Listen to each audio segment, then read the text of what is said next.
Hello friends, in today's video I'm gonna be walking through how to add a pin button in Squarespace. But before getting started this video, make sure to subscribe. How to 1 minute.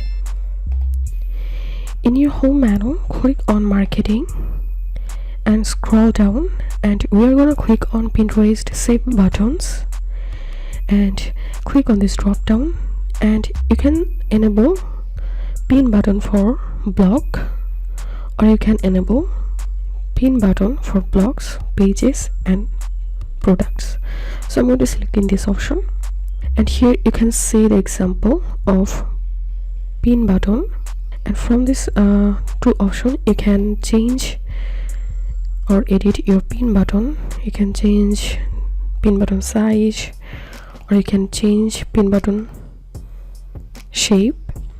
And once you're happy with the button, click on save. And now I'm going to opening my shop page, and simply I'm opening a product. And now if I hover over this image, here we can see the pin button has been added. If you think to see more Squarespace videos, please check the links in descriptions. If this video helped you, give a thumbs up and please consider subscribe to How to 1 Minute. Thank you for watching.